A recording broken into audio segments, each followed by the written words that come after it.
Welcome back. Thank you so much for rejoining the conversation, and it's about to level up. We're going to introduce you to an incredible young woman who is doing big things, and we couldn't be prouder. Rutendo Nyamuda is the founder and CEO of Teenswear Media, a podcast company that's focused on the Pan-African podcast industry that is blowing up. It is. Now, the company produces 3 original podcasts, the first being the podcast sessions. Then there is In My 20s and Inside Once Out. Love it. Now, Teenswear Media also produces Africa's first Pan-African digital podcast magazine titled The Podcast Sessions. And in her career, she has worked across various stages and areas of the media field and entertainment industry, including journalism, TV, production, corporate videos production, PR, and podcasting. And she is very, very dear to us. And we have Rutendo on the line right now. Good morning. Good morning. Good morning. How are you all? Oh, yay. We are good. Thank you. Thank you. Thank you. Rutendo, it's so incredible to see you fly. I mean, you have really casted your net out wide.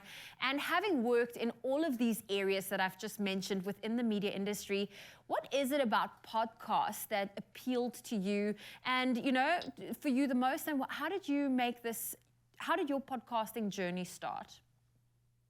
Well, first of all, thank you guys so much for having me. This is, a dream come true being on the other side. But, throughout my entire career, I would definitely say that storytelling has been the key thread or key theme. Starting off as a journalist working for the likes of Forbes Africa to CNBC Africa, we're talking about business storytelling. And then on the Expresso morning show, we're talking about visual storytelling as well, and those visual elements.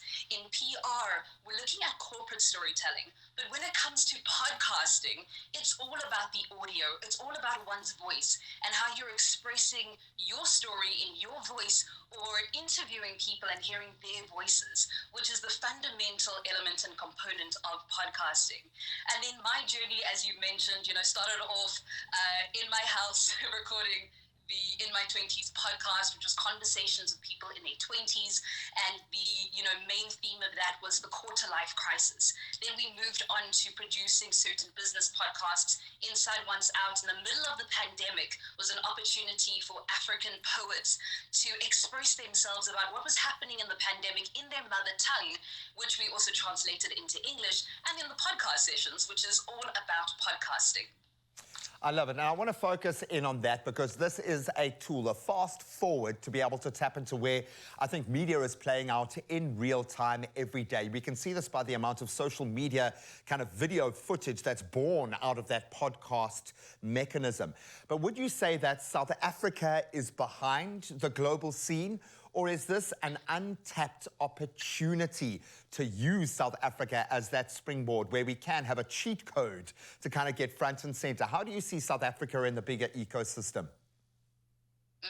So it's very interesting because South Africa right now and Africa as a continent is in an incredible position where we are crafting and creating the industry that we want to see. And yes, in comparison to other markets like the US, for example, there was a research done by the Edison Infinite Dial that came out last year that said only 48% of South Africans are familiar with podcasts, while 78% of people in the US are familiar with podcasts. Sure. So we have to understand that we also have to take factors into consideration. So when did the US and European markets start podcasting? What are the factors that allow them to podcast and produce on those levels? And where is South Africa and the rest of the continent?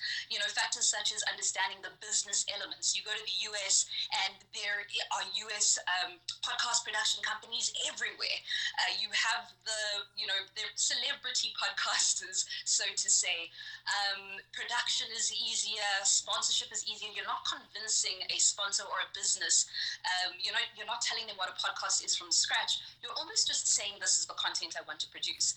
But that said, there are a phenomenal plethora, if I were to say, podcasts in South Africa, on the African continent. In South Africa, the MASH Startup podcast, we've got the Level Lion show, we've got other incredible podcasters, Malume's Mike, After School is After School, and the list goes on in terms of podcasting for whatever genre, whatever format you're looking for. But there's an incredible opportunity for one to create. If we're even looking outside South Africa, and we're looking at the continent with what's happening, AfriPods, they are creating the largest library of African podcasts on the continent. You've got the likes of Africa Podfest and Podfest Cairo that are building these communities of African podcasts, and then obviously the podcast sessions with the magazine and news website. So now is the time to come on board, start your podcast, go into the business side of podcasting. There is something for everyone. I love that. Monetize, monetize, monetize. But I also, love it. we have so many options and podcasts to tap into. Now, I want to know from you, what advice would you have for anyone wanting to start their own podcast? Because, you know, I'm hearing this, I'm wondering, is it maybe not oversaturated? But you are the podcaster and the queen behind it. Where can they start, and how would you suggest they go about it? It's a phenomenal and fantastic question. The first, I will answer it in the reverse. So how to start a podcast. You can start a podcast from your cell phone. If you are like, I want to start a podcast, I have no money, start for free. Use your cell phone and use free software to edit your podcast.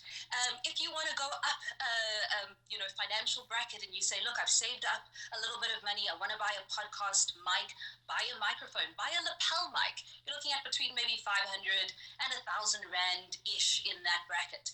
And if you have a little bit more money and you want to spend, buy yourself a podcast starter kit, and it'll come with a podcast stand, a mic, and the right cables. So that is on small scale if you want to start a podcast. On the extreme larger scale, and on the cover of one of our previous issues was Andy and Zweli from the Never Late Africa podcast, which is on Netflix. They obviously are an entire production.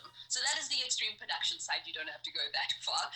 But in terms of advice that I would give someone, one, have fun. Your podcast is needed, and have fun. And two, it isn't oversaturated, because I do believe that the way that you would create your podcast with your background, with your insights, with your expertise, and with your knowledge, that podcast has not been created. Definitely find places in the industry by listening to other podcasts to see what's listening, and you can fill in that gap. But I do believe strongly that the podcast that whoever is listening to this wants to create certainly needs to be created. Well, Rutendo, you are proving it, living proof every day. And I'll go back to a quote that I butcher every time I say it and have overused it completely. But if you want to predict the future, create it. There is an opportunity now to tell stories like never before. And boy, doesn't South Africa have the stories to tell. Rutendo, we are so proud of you, girl. Thank you for opening up this world to other content creators to follow in your footsteps. And I think starting with a podcast for authentic content creation, this is a gold mine. So thank you so much. We are so proud of you, girl. Well done. Thank you so much. I really appreciate it. Oh, we love her, man. Amazing.